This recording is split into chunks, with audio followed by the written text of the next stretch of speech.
Este vídeo é feito por fã. Caso tenha condições e deseje apoiar o autor e a editora, para que continuem com a publicação da obra, considere comprar a Light Novel pelos meios oficiais. Capítulo 60 – Frost Dragon Lord. Parte 2. Foi dito que havia 3 provações ao longo do caminho até a antiga capital real dos Dwarfs. A primeira consistia na Grande Fenda. Escusado dizer que não se podia atravessá-la a pé. Claro, também se poderia procurar uma maneira de contorná-la, mas isso aumentaria as chances de encontrar monstros. Os monstros que esperavam em tal terreno eram uma terrível ameaça para os Dwarfs. Era muito difícil evitar uma emboscada lançada por monstros que podiam sentir os passos de seus alvos e atacar do subsolo. Um movimento em falso os levaria a serem engolidos e digeridos. Além disso, havia monstros que poderiam lançar ataques psíquicos e desferir golpes letais, enquanto as mentes de suas vítimas ainda estavam confusas. Em lugares assim, humanoides como humanos, dwarfs e elfos eram pouco mais que presas. Embora o caminho mais seguro fosse seguir a rota terrestre que cortava a cordilheira, esse caminho ainda era perigoso, mesmo para os habitantes da superfície. Era preciso se preocupar em ser atacado por criaturas como peritons, harpes, intisumades, águias gigantes e outros monstros, além de grandes animais voadores.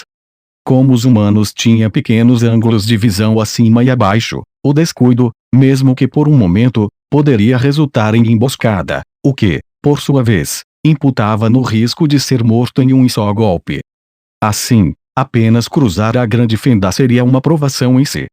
Por causa disso, os Dwarfs construíram uma cidade próxima e ergueram uma ponte suspensa. E quando a ponte caísse, ninguém seria capaz de atravessar, e a Grande Fenda serviria como uma barreira intransponível para proteger a cidade. E já que a ponte suspensa havia sido cortada pelos Quagoas, a Grande Fenda retomou seus status original. Contudo, não incomodou Ainz e sua companhia. Afinal, o uso da magia Fly tornou-a um obstáculo trivial. Então, havia a segunda provação, a região do magma derretido. Este mar de calor escaldante brilhava com radiância cegante. Era uma região extremamente perigosa, onde a inalação de uma única rajada de ar abrasador podia torrar os pulmões. A razão pela qual a lava podia fluir quilômetros abaixo da terra era mais provável porque esse mundo era mágico. Havia portais criados naturalmente que estavam perto de magias semelhantes a Gate em nível de poder, e isso unificou os fluxos de magma desta região com os de regiões mais distantes. Ao longo desse oceano abrasador, havia a razão pela qual esse lugar era considerado uma provação. Esse seria o monstro que nadava preguiçosamente pelo mar escaldante.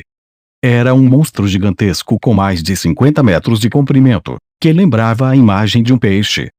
Para ser preciso, assemelhava-se a um tamboril. No entanto, não tinha a espinha dorsal luminosa na cabeça, mas um tentáculo que substituía as nadadeiras. Eles poderiam capturar um inimigo distante e depositá-lo nas enormes mandíbulas do monstro. Sua pele era dura e resistente, e crescia como um peixe normal, mas sua resistência superava em muito a do Orixalcum. Muitos monstros ficaram muito poderosos devido à longevidade. Esses indivíduos eram famosos como espécimes superiores e, em muitos casos, estariam classificados como um tipo diferente de criatura originada de sua raça parental. Esse monstro completou uma forma especializada de evolução, e se tornou um ser único, não encontrado em nenhum outro lugar do mundo. E assim, nasceram os 3 governantes do Monte Rapazlea, como se reunidos pelo Gate. O Phoenix Lord, que governava o céu. O Ancient Flame Dragon, que governava a terra. E a Langler Lava Lor, que governava o mar subterrâneo de magma. Se classificados pelas estimativas de dificuldade dos aventureiros, o mestre do oceano de magma ganharia cerca de 140. Com toda probabilidade, alguém não sobreviveria ao combate com ele. Felizmente, para ele era difícil mirar em alvos terrestres. Ninguém seria atacado se permanecesse fora do magma. No entanto, O caminho para a capital real passava ao longo de um caminho estreito e instável que era apenas um pouco mais alto do que o mar de rocha derretida abaixo dela. Um grande número de Quagoas havia caído no magma durante a invasão. Incapazes de suportar o ar superaquecido que soprava de baixo, seus corpos tremiam, o que os fez mergulhar no mar de rocha derretida. Contudo, a travessia não apresentava problemas para os viajantes preparados com imunidade contra o fogo e magia de voo. Eles voaram pelo ar, muito acima do alcance da Langler-Lavalor, e nenhuma das partes percebeu a presença uma da outra. Assim Ainz e sua companhia cruzaram o mar de magma. As provações até agora foram facilmente superadas com magia de voo, por isso era difícil considerá-los provações. Porém, a provação final era um desafio no sentido mais verdadeiro da palavra, sendo uma série de cavernas longas, tortuosas e ramificadas. Certamente qualificava-se para o título de Labirinto da Morte. Ainda assim, estava longe de ser uma provação derradeira.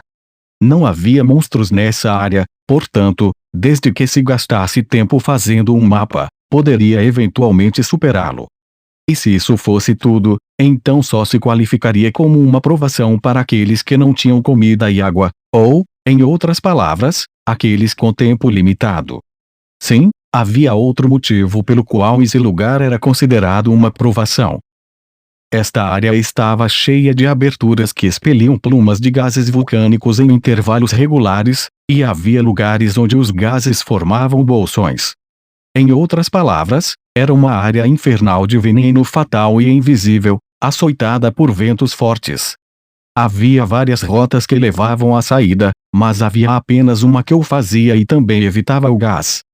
Mesmo esse caminho poderia acabar sendo preenchido com gás se não for percorrido rapidamente. Até mesmo o uso da magia Fly, que superou todos os desafios até agora, só permitiria que eles passassem raspando a cabeça ao longo do teto. O gás pulverizado encheria até o ar com veneno também. No máximo, tudo que a magia faria seria permitir que se evitasse as áreas onde o gás havia se instalado e formado bolsões. Apesar disso, Ainz e as guardiãs tinham contramedidas adequadas contra os ataques de gás, por isso não representava problemas para eles. Pelo contrário, o único que pode ser afetado por ataques gasosos foi Gondo. Os Undeads tinham suas imunidades, e gases que não infligiam danos de ácido ou danos de fogo não os prejudicariam de maneira alguma. Áurea tinha um item mágico que criava uma bolha de ar fresco, então um mero gás não faria nada contra ela. Em outras palavras, enquanto Gondo fosse protegido por magia, ele poderia caminhar com segurança pelos vapores ondulantes da morte. E assim, as 3 provações, perigos terrenos que foram considerados intransponíveis para aqueles sem preparação ou conhecimento prévio, foram facilmente conquistados por Ainz e companhia. A magia de Ainz, Blaze of Titania, que dizia qual o melhor caminho através de uma dungeon, lentamente desapareceu. Isso era um sinal de que sua duração havia expirado ou que seu propósito havia terminado. Parece que há um cadáver fresco de Quagoa dentro da caverna. Mas ainda não alcançamos o grupo deles.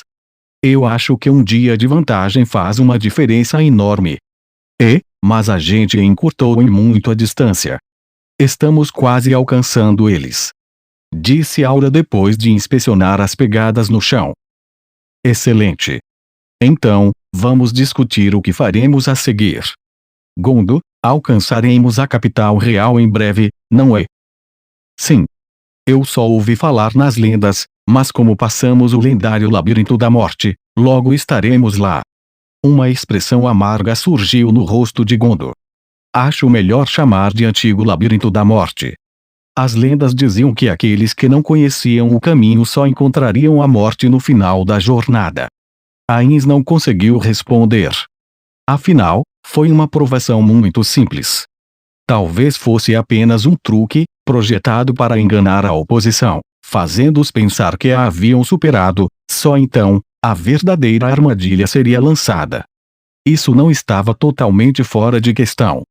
Quando isso acontecer, tudo o que precisamos fazer é romper quaisquer armadilhas que nos aguardem. É bom lembrar que, Entrar em uma armadilha predefinida é o auge da insensatez. Vamos desacelerar o passo e avançar mantendo-nos alertas. Eles estavam se movendo em grande velocidade para alcançar o inimigo. Entretanto, não os alcançaram ainda, mesmo depois de chegarem até aqui. Eles deveriam repensar sua estratégia enquanto operam sob a suposição de que o inimigo já havia retornado à sua base. Vamos considerar o que iremos fazer depois de chegar ao quartel-general inimigo. Depois de verificar que todos concordaram, Ain se virou para Gondo. Para começar, Gondo e eu vamos enfrentar os perigos do Palácio Real. Eu vou lidar com o dragão que lá vive. Nem as guardiãs nem Gondo se opuserão. Os dragões mais bem classificados estavam entre os adversários mais fortes em Yggdrasil. Era muito perigoso mover-se separadamente das guardiãs enquanto não se conhecia a força do inimigo. No entanto, Ainz possuía um item Old Class. Ele possuía muitos poderes, e um deles era muito eficaz contra dragões. Portanto, mesmo no pior dos cenários, ele deveria ser capaz de escapar. Em contraste, se ele levasse as guardiãs consigo e o inimigo fosse mais poderoso do que o esperado, ele teria muito mais trabalho para conseguir escapar. Com Gondo por perto, o pior que poderia acontecer era que Ainz teria que abandoná-lo. Todavia, ele não podia abandonar a vida das filhas de seus amigos. Então a melhor solução foi não as ter por perto. Dragões? Isso vai ser divertido. Em Yggdrasil, os dragões eram poderosos inimigos e também havia uma recompensa com as riquezas. Eles dropavam bons cristais de dados e tinham uma chance maior de soltar artefatos do que os monstros normais. Pode-se utilizar a pele, carne, sangue, presas, garras, globos oculares, escamas e outras partes do corpo para vários usos. Costumavam ser chamados de inimigos prato feito. Saber que ele logo encontraria seu primeiro dragão neste mundo encheu seu coração com uma mistura de desconforto, antecipação e desejo. Ainz ficou tão feliz que mal conseguiu se conter. De acordo com os Dwarfs, o poderoso Frost Dragon que havia devastado a cidade no oeste poderia estar lá.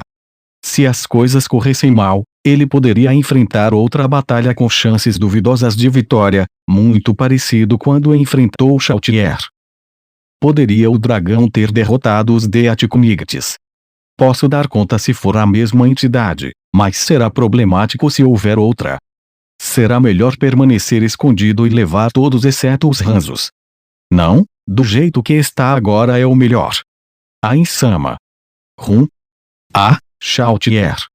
Perdoe-me, eu estava perdido em meus pensamentos. Então, eu também darei ordens a vocês. Aura e Shoutier, ambas devem enfrentar os Quagoas e submetê-los à minha regência. Caso se atrevam a recusar, mostre-lhes o poder de Nazarick. As duas guardiãs responderam com afirmações contundentes. O olhar de Ainz mudou para Gondo. Ele não parecia ter algo a dizer. Essa atitude parecia implicar que concordaria com qualquer decisão tomada por Ainz. Mesmo tendo concordado em remover os Quagoas, Ainz não tinha a intenção de exterminá-los completamente. Ele simplesmente sentiu que o genocídio de uma raça que não existia em Yggdrasil era um desperdício. De fato, matar todos pode eliminar essa raça do mundo. Não, mesmo que não fosse o caso, eles poderiam ser benéficos para Nazarick no futuro. Claro, também poderiam ser prejudiciais a Nazarick. Mas exterminá-los antes de verificar seria um desperdício. Matar é fácil, mas reviver é difícil. Assim, há apenas um caminho que posso seguir. E além do mais, se forem tolos e não jurarem lealdade a mim, reduza seus números para cerca de 10.000 ou algo assim. Tente e mantenha os fortes vivos. E depois de considerar problemas futuros, não os selecione puramente com base na força. Você deve se certificar de que um número igual deles seja do sexo feminino. Além disso, não deve deixar nenhum escapar, entendido? Especialmente o que for equivalente a um rei. Mas Ainz-sama. Ainz persuadiu Aura, que parecia deprimida, para que expressasse sua dúvida. A gente não sabe exatamente qual o tamanho da capital dos Dwarf, mas parece uma área bem grande. Vai ser meio difícil se só tiver nós duas para impedir que escapem de um lugar tão grande. O que a gente vai fazer? Uma pergunta razoável. Por causa disso, Aura, é hora de você brilhar. Use o item Old Class que lhe dei anteriormente. Ou posso mesmo usar. É um bom momento para colocá-lo em uso. Tá bom. A tensão estava escrita em seus rostos. Embora não haja limites de uso para esse item Old Class, se o inimigo cumprir determinadas condições e fugir, a propriedade do item irá automaticamente para ele. Esse é o pior cenário e deve ser evitado a todo custo. Ainz relembrou o incidente em que Ainz Ogou se apoderou do dito item. Quantos e-mails o inimigo mandou-lhes implorando com devolve para nós, por favor. Ainz bufou. Se não quisessem ter perdido, era só não ter usado, a resposta mais prática. Nada era mais estúpido do que uma guilda que não aceitava essa conclusão racional. Se não quisessem que fosse tomado, deveriam tê-lo escondido em um tesouro e nunca o retirado. Portanto, Ainz continuou elucidando-a, embora sentisse que não haveria problemas com seu uso. Além disso, você deve ser cautelosa com os inimigos que vai trancafiar ou não, porque tais inimigos podem possuir itens Old Class também. Isso significa que você não vai entrar, né, Ainz-sama? Enquanto estiver aberto, não. Mas existem maneiras de entrar se optar por fazê-lo. Você precisa prestar atenção ao intervalo de tempo quando isso acontecer.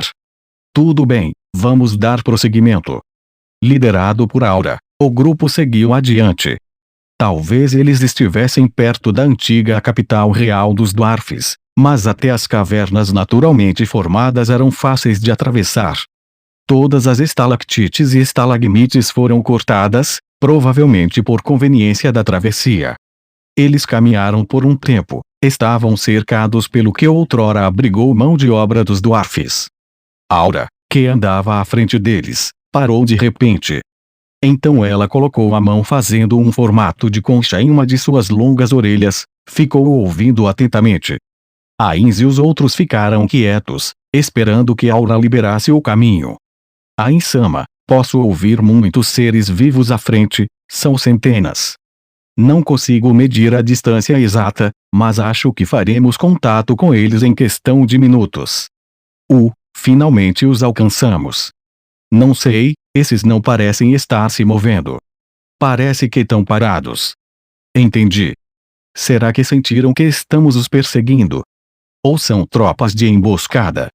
Se fosse o caso, eles provavelmente haviam usado algum tipo de magia de adivinhação para espionar Ainz e os outros.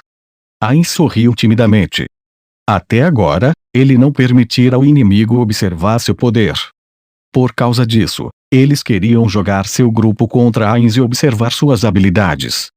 A partir da conclusão e das ações do inimigo, ele podia sentir sua ansiedade e vontade de sacrificar vidas para aprender mais a respeito. Isso fez Ainz sentir que ele havia vencido sua batalha contra seu oponente. Ainz-sama, devemos capturar eles. Agora que comentou, ainda não mostramos muito das nossas habilidades para o inimigo.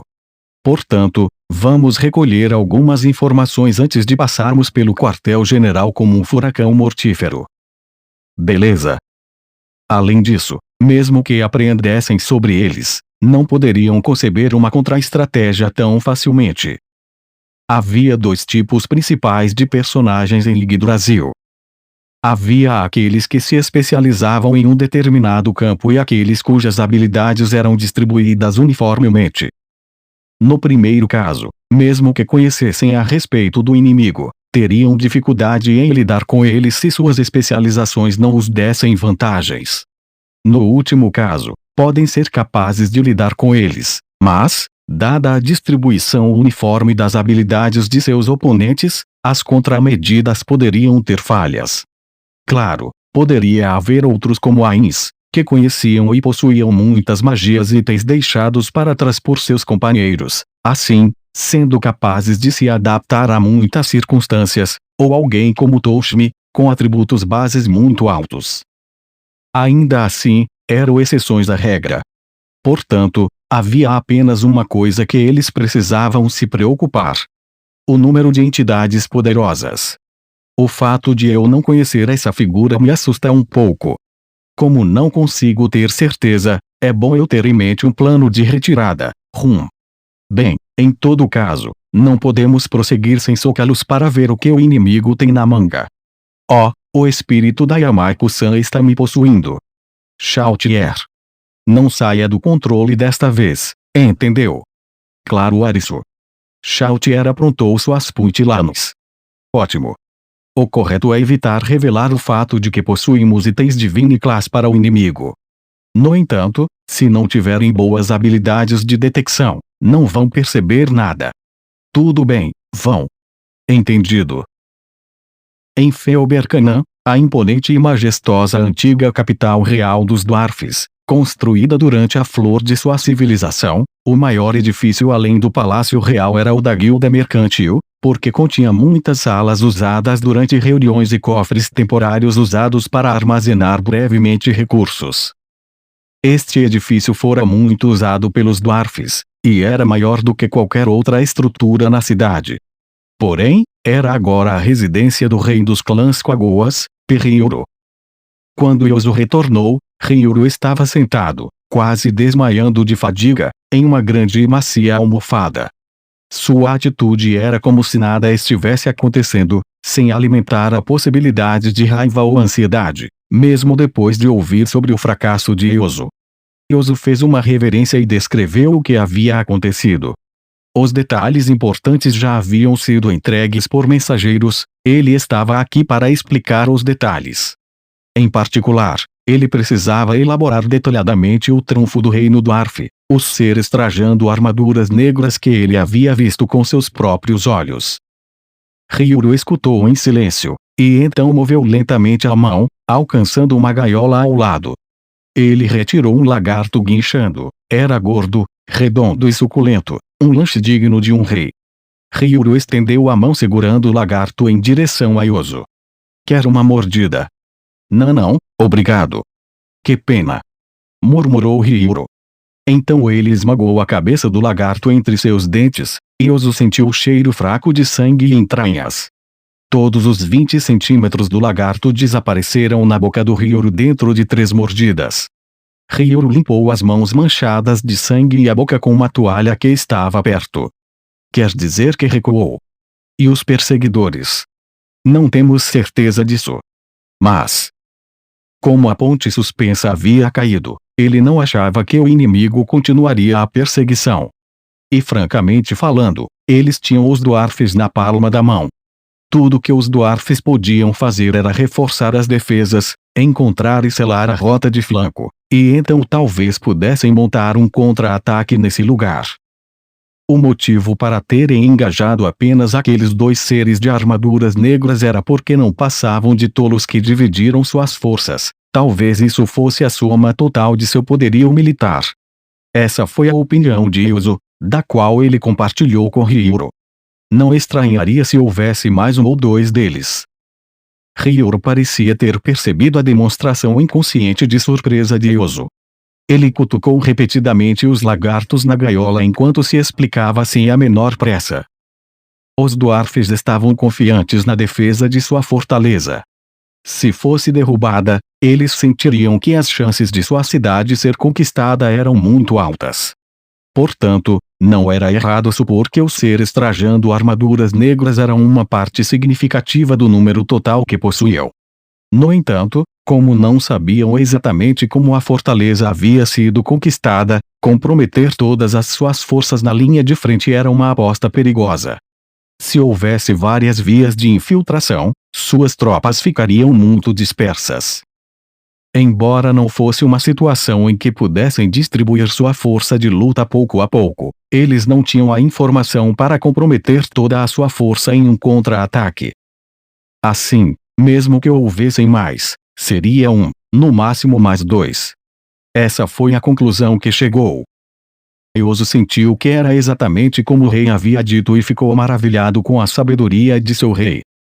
Então, acha que eu posso derrotar esses golems? Estou certo de que poderia derrotá-lo, milord.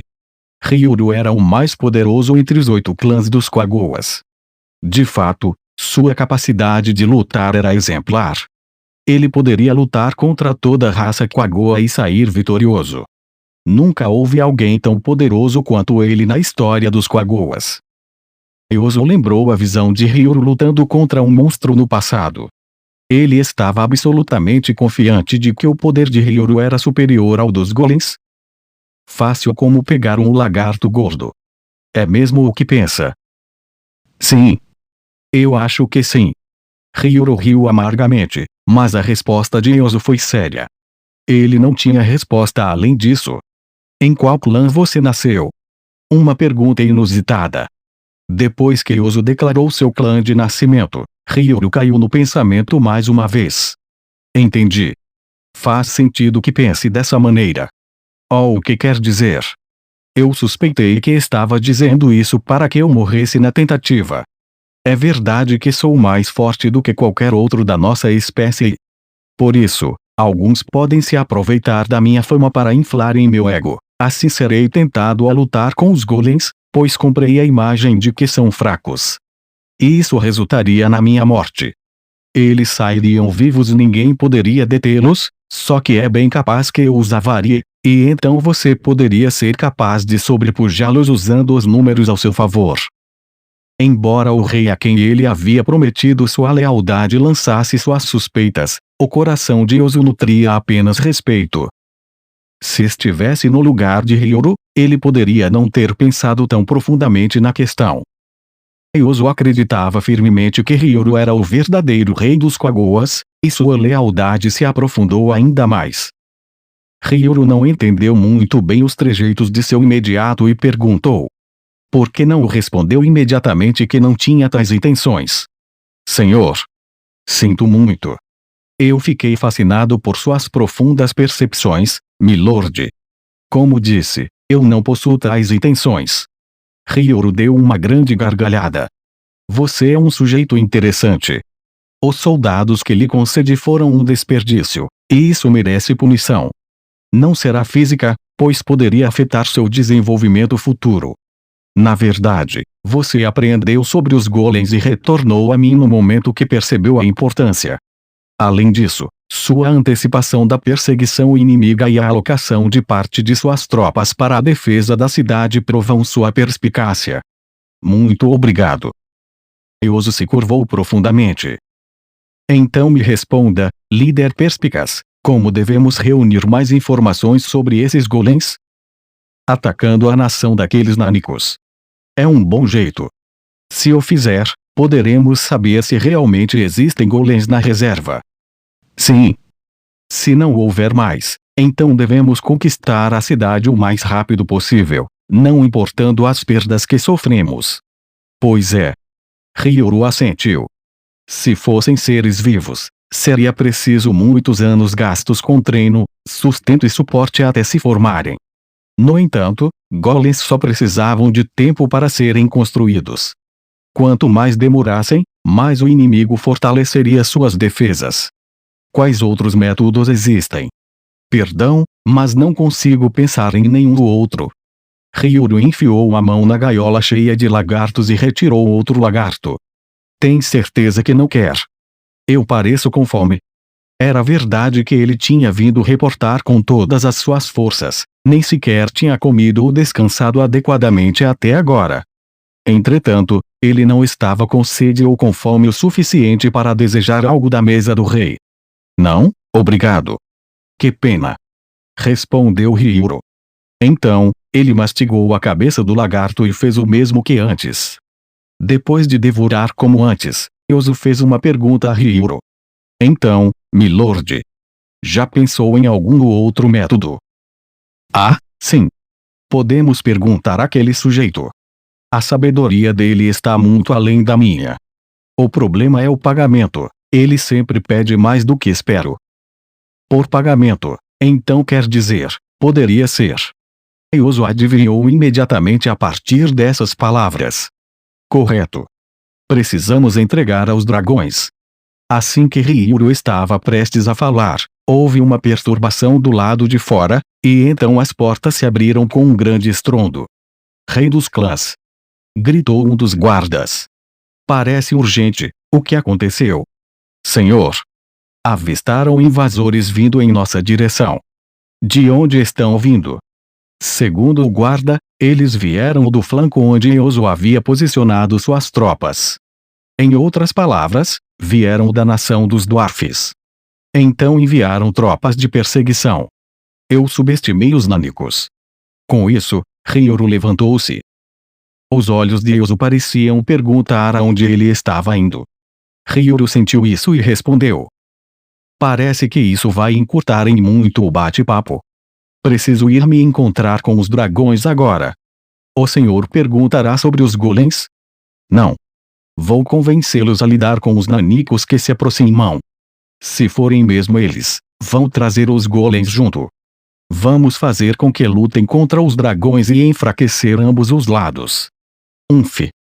Vou adorar ver eles provarem de seu próprio veneno. O rei dos clãs estava profundamente furioso sobre como os dragões haviam tomado o melhor lugar da cidade, o Palácio Real, para si mesmos. Isso era algo que apenas seus confidentes mais confiáveis sabiam, de como o rei dos clãs havia engolido o orgulho e se curvado aos dragões. Havia uma diferença esmagadora entre o poder dos dragões e dos Quagoas. Portanto, precisavam fingir um ar de servidão até que pudessem reduzir a força dos dragões. Todavia, haviam pouquíssimos seres que podiam lutar em igualdade com os dragões na cordilheira.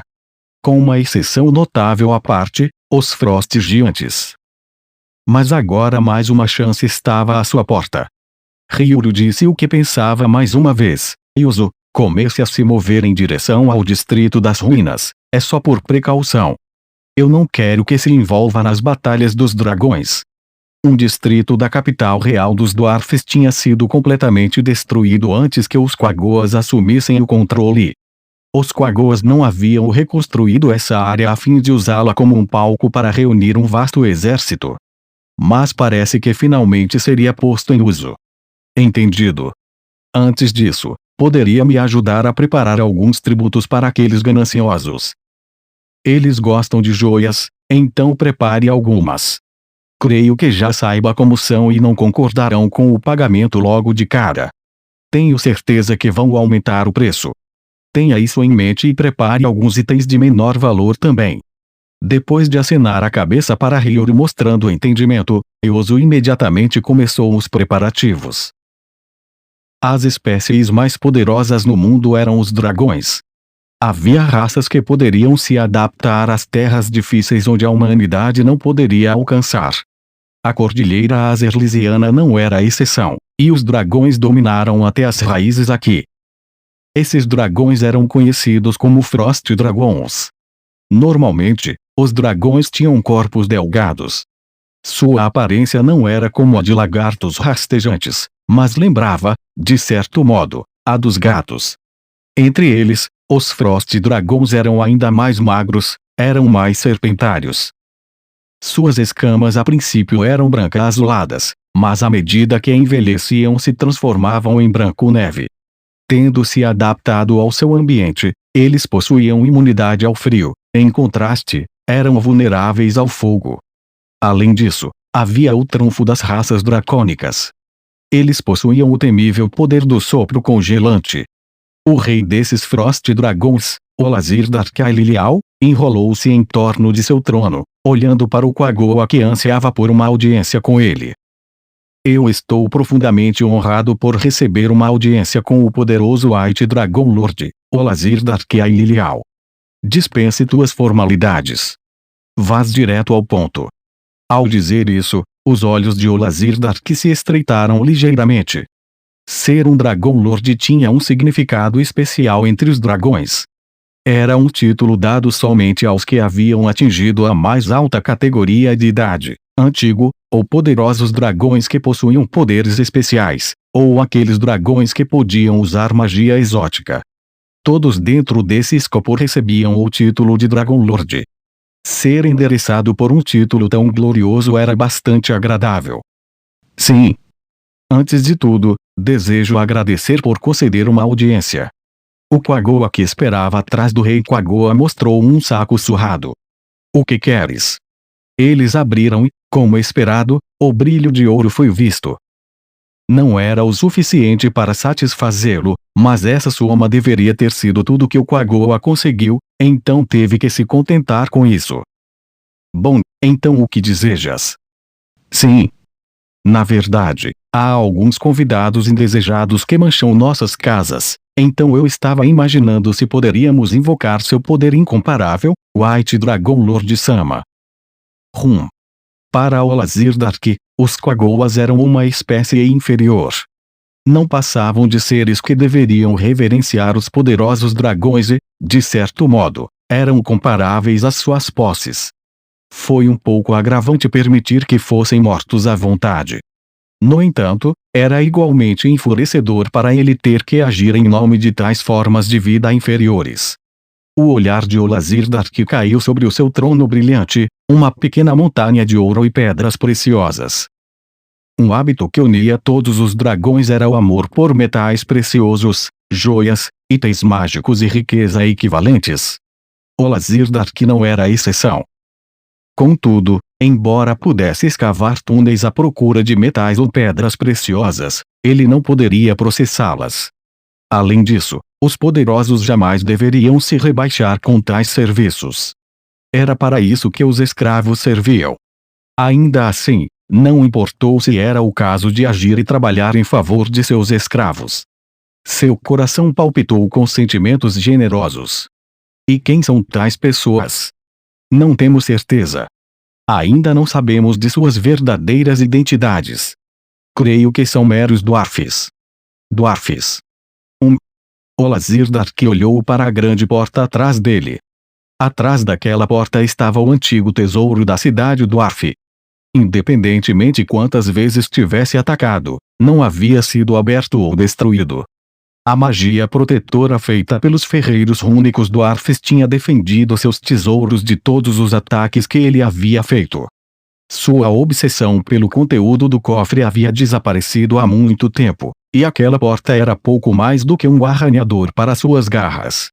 Porém, quando ouviu sobre os Dwarfs, as brasas ardentes em seu coração se acenderam mais uma vez. Se esses Dwarfs conseguissem chegar aqui, talvez pudessem finalmente abrir o cofre. É hora de abandonar os Quaggoas? Os Dwarfs têm muitos mais usos. Enquanto contemplava, Olazir Dark olhou calmamente para o Quaggoa abaixo, e os pedidos do Quaggoa Lord finalmente chegaram ao fim. Tenho certeza de que o Senhor será capaz de derrotá-los com facilidade desdenhosa, White Dragon Lord Sama. Por favor, empreste sua força para nós. Claro que, quando forem derrotados, ofereceremos o dobro da soma de agora não, mais do que isso. Sua ganância o fez sentir cócegas com essa última frase, o rosto de Olazir Dark se contraiu. Entendo. Considerarei tua oferta. Por favor, espere. White Dragon Lord Sama, o inimigo está à nossa porta. E os Dwarfs procuram meios de retomar a cidade. Olazir Dark voltou seu olhar atento para o Quaggoa. O que queres dizer com isso? Ousas insinuar que aqueles Dwarfs desprezíveis podem expulsar-me de meu ninho? De forma alguma. Mas não há como dizer o que eles pretendem fazer.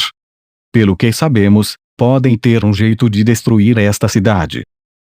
E não achas que já teriam feito se fosse como diz? É muito provável que pretendam destruir a cidade por dentro.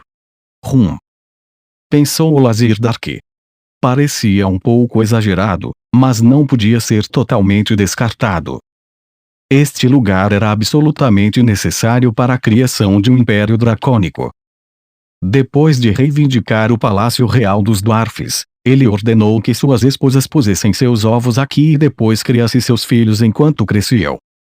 No passado, selecionavam lugares aleatoriamente para botarem seus ovos ao léu, ou ficavam em um lugar por mais tempo e expulsavam suas proles do ninho um ano ou dois depois do nascimento. Mas isso não fortaleceria sua raça. Preciso aumentar o número de meus filhos e subjugar os Frost Gigantes. Só assim poderei dominar por completo a cordilheira. Pensou Olazir Dark. Frost Gigantes e Frost Dragons eram os maiores predadores da cordilheira. Portanto, lutavam desde tempos antigos para determinar quem era o maioral. Os Frost Giants possuíam imunidade ao frio. O resultado disso era que o trunfo dos Frost Dragons, seu sopro congelante, não era capaz de prejudicá-los. O poder das armas massivas que os Frost Giants exerciam não podia ser ignorado, nem mesmo pelos dragões. Se viessem em números, os dragões poderiam ser derrotados. De fato, haviam Frost Dragons que haviam perdido para os Frost Giants e que foram subjugados a se tornarem cães de caça. Naturalmente, os Frost Dragons também sabiam disso. Se Olazir Dark fosse um deles, não perderia a chance de destruir um poderoso inimigo antes que o número deles aumentasse. Se tivesse que abandonar este território, então as tribos Frost Giants certamente se uniriam para atacá-los antes que ele pudesse tomar um novo quartel-general. Olazir Dark olhou para suas concubinas, deitadas preguiçosamente ao longo desta grande área. Eram 3 dragoas. Havia a mais jovem delas, com um único chifre de alabastro, Miana Talonfuvines. Aquela que lutou com Olazir Dark por território muitas vezes, Munuinia e Lislin. E então havia a única dragoa entre as aqui presentes que poderia usar magia divina, embora somente de primeiro nível, Kilistranden Xuxa.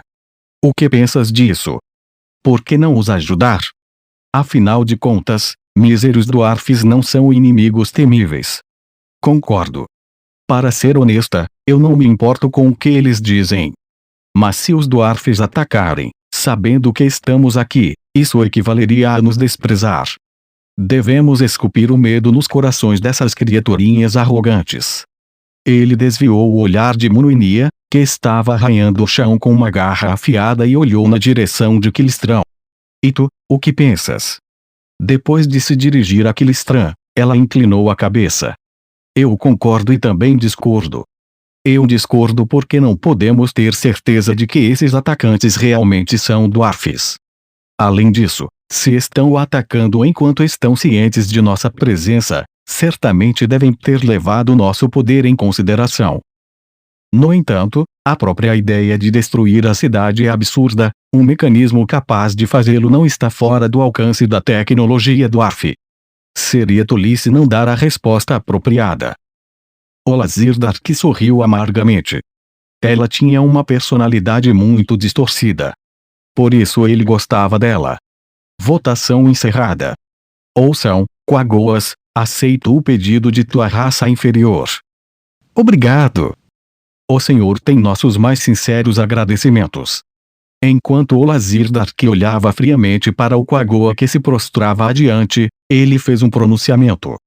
Contudo, como tributo, devem oferecer 10 vezes a quantia anterior.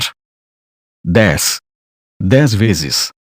Olazir Dark bufou para o Quagoa Lord, que levantara a cabeça. Nem mesmo sabes quem os ataca. É um valor justo. O que me dizes? Se não podes produzir a quantidade necessária, lide com isso sozinho. Por favor espere. Vamos oferecer o tributo. Por favor, ouça a nossa oferta. De repente, Olazir Dark pensou em um ponto crucial. Poderiam os Quagoas realmente pagarem tanto ouro? Ou foi porque os dwarfs eram inimigos inimaginavelmente poderosos, e foi por isso que estavam tentando o seu melhor para fazê-lo se comprometer, não importando quanto tivessem de pagar? Tanto faz. Se não puderem pagar, então, como a Munuinia disse, eu irei esculpir um terror indelével em seus corações. Agora suma daqui. Sim. Mas, quando podemos esperar sua chegada? Em breve. Até lá, espere. Sim. Quando Olazir Dark assistiu os Quagoas partirem, Miana Talon perguntou, vai pessoalmente? Até parece. Claro que não. Olazir Dark era o dragão mais poderoso das redondezas. Assim, seria tolice ir pessoalmente lutar em nome de seus escravos, mesmo que ele fosse pago. Com isso, quem devo mandar? De quem seria a melhor criança? Eram todos seus filhos. Cada dragão aqui, com exceção de suas concubinas, estava ligado a Olazir Dark por sangue. Nesse caso, envie meu filho. Seu? Qual? Quilistran deu à luz 4 filhos para Olazir-Dark, e cada um deles era um dragão de mais de um século de idade. E obviamente eram muito mais poderosos que um Quagoa. O mais velho, é claro. O Ejinmal. Olazir-Dark franziu a testa. Ele pode ser daquele jeito, mas é bem sagaz e vai ver a oposição pelo que realmente são. E se realmente forem dwarfs, não acha que ele conseguirá uma negociação mais agradável? Você deve estar começando a se cansar de ter os Quagoas como escravos, não? Tem certeza disso? As outras crianças não seriam mais aptas. Olazir-Dark concordou com o que Mnuinia disse. Melhor que o Torangiality, pelo menos. Quilistrão. O mais importante para os dragões é o poder de seus corpos.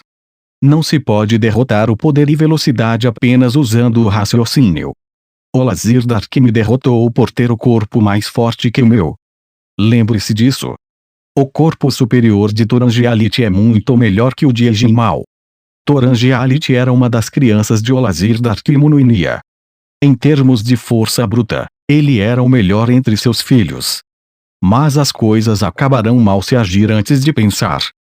Se você mandar seu filho, que pode matar o Quagoa sem motivo, quem sabe os resultados catastróficos. Basta. Olazir-Dark deteve Mnuinia, que estava prestes a dizer algo, e depois olhou para o rosto de Mianatalon. Ela parecia achar toda essa briguinha terrivelmente chata. Vamos com a ideia da Quilistran, delegarei isso para o Ejinmal. Não adianta. Ele não virá. Olazir-Dark sentiu seu plano desmoronando antes mesmo de começar. Mnuinia riu suavemente com infelicidade. Seria problemático se eles discutissem de novo, e Olazir-Dark levantou a voz. Apenas arrombe a porta ou algo assim e arraste-o para fora. Ara, eu não destruí sua fortaleza porque me pediu para não fazer. Quer dizer que está me dando permissão. Pense bem, não será apenas uma porta que pode ser destruída. De fato, ele lembrou-se de ter dito algo assim antes. Mesmo sendo habilidosos, dragões não podiam reconstruir uma porta uma vez que fosse destruída, nenhum dos presentes conhecia alguma magia que poderia fazê-lo. Portanto, se destruíssem alguma coisa, só restaria se acostumarem com os entulhos. Sendo o White Dragon Lord, seria uma pena viver em um castelo cheio de buracos. Portanto, ele exigiu que suas concubinas e seus descendentes aderissem à regra. Embora suas concubinas, provavelmente, fizessem tudo o que pedisse, não me resta alternativas. Eu mesmo irei. Faça as honras. Olazir-Dark olhou para Quilistran com uma expressão indescritível. O fato de ele ter que ir pessoalmente, apesar de ser um Dragon Lord, não o combinava bem com sua infâmia. Como pagamento por essa desmoralização, ele deveria permitir que alguns Quagoas vivessem aqui como seus servos. Sem perder tempo, Olazir-Dark abandonou as muitas possibilidades que brotaram em sua mente. Ele não suportava sequer imaginar ter formas de vida inferiores, como os Quagoas, vagando em sua fortaleza. Algum dia, quando derrotasse os Frost Gigantes, ele os faria escravos. Até este dia chegar, ele teria que se contentar com a situação de agora.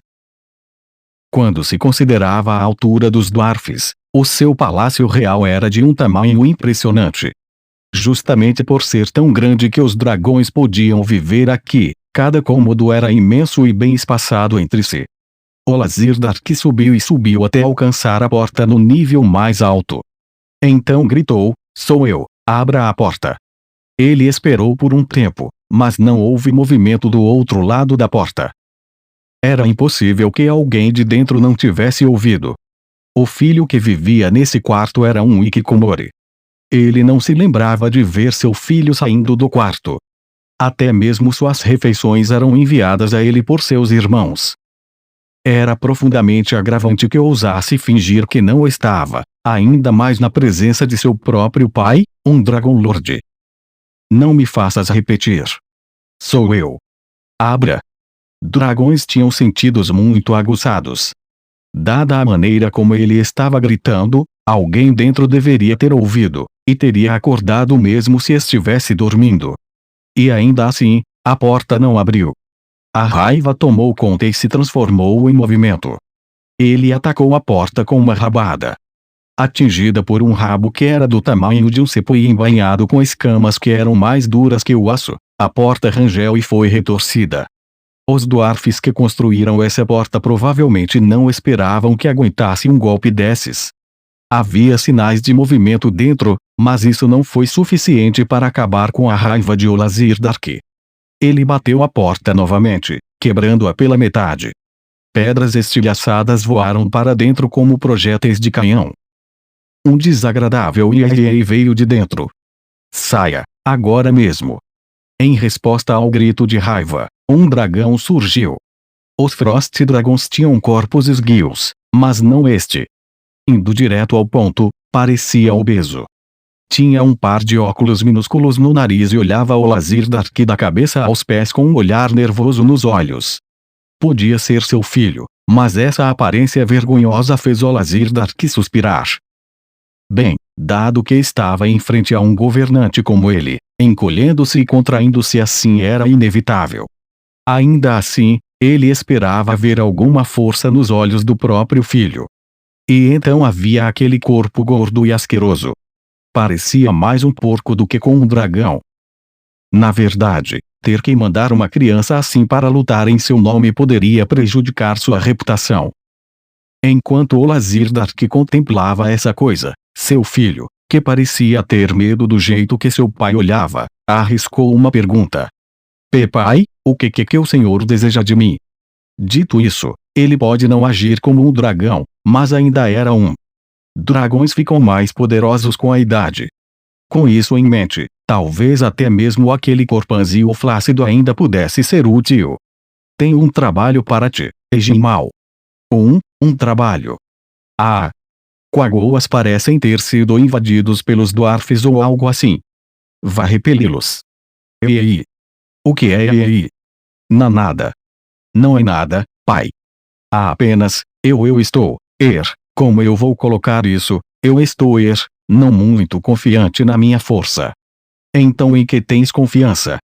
Achas que podes derrotar o inimigo com magia? Os dragões lentamente ganhavam a habilidade de usar magia arcana durante sua maturação, mas eram pouco mais que habilidades inatas. Não podiam ser comparadas às dos Magic Casters.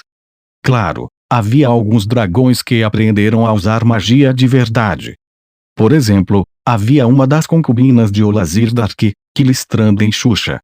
Havia também o do estado do conselho, o Blue Sky Dragon Lord, Suveria Mironsilk, que tinha os poderes de druídicos e podia usar magia divina. Também era dito que no extremo leste havia dragões que conseguiram ser paladinos, o que os proporcionou a usar sistemas mágicos de outras vertentes. Bem, quanto a isso, é algo que preciso aprender sozinho, pois não tive um mentor. Então o que tens feito todo esse tempo trancado aqui? Houve um brilho forte nos olhos de Egimal. Estudando. Eu tenho reunido conhecimento. O quê? Conhecimento? Não estavas aprendendo a usar magia arcana. Não é isso, pai. O conhecimento que busquei não foi usar magia, mas sim aprofundar meus estudos, aprender como esta cidade foi construída, quais tipos de raça vivem no mundo e assim por diante. Eu estava aprendendo essas coisas. Sequer compreendo o que estás falando. Aprender tais coisas lhe fortalece. Nada disso importará se não se tornar poderoso. Não havia nada mais importante neste mundo do que tornar-se mais forte. Como o mundo só favorecia os fortes, era preciso sempre se fortalecer para continuar vivo. Em contraste, pode-se dizer que não querer se tornar forte era essencialmente rejeitar a vida. Só então notou algo. Egimal tentou encobrir, mas viu que seu filho fizera alguma coisa, como um gesto sem palavras. O que é? Desembucha. Seu filho permaneceu em silêncio. Aquela atitude vergonhosa fez Olazir Dark se irritar novamente. Assim que estava prestes a começar a gritar novamente, ele pensou no motivo de ter vindo. Mesmo não se importando com o que acontecia com os Quagoas, as dívidas tinham que ser pagas. Não me importa se fica estrancado nesse quarto até definhar, Mas não faz sentido afundar-se nos livros. Se queres adquirir conhecimento, deixe minha casa e viaje pelo mundo. Olazir Darki já havia começado a perder o interesse em Ejimal. Afinal, ele abandonou seu corpo em troca de algo totalmente inútil. Suas ações diziam mais do que quaisquer palavras, por isso perdera qualquer semblante de preocupação por seu próprio filho. Eu estava me preparando para isso. Se eu não sei que tipo de seres existem no mundo, posso morrer antes de conseguir descobrir. Então só morras de uma vez, não? Tu és um grande tolo. Por que não buscar o poder desde o começo? Quando estiver forte, serás temido mesmo quando sair desse lugar. Assim como eu. Mas, pai, saber que tipo de seres poderosos existem no mundo é essencial. O Senhor mais do que ninguém sabe como é isso, pai. Os Frost Giants são fortes, não? Se o Senhor lutar contra eles sem conhecimento, então eu não temo os Frost Giants. Me perdoe, pai. Enquanto olhava para Ejimal, que tinha a cabeça colada ao chão, Olazir Darki abaixou os ombros. Não desperdice meu tempo. Eu ordeno que faças o que eu ordenei imediatamente. Considere-se expulso daqui, tens um mês para arrumar tuas coisas. Assim poderá viveres como bem entender.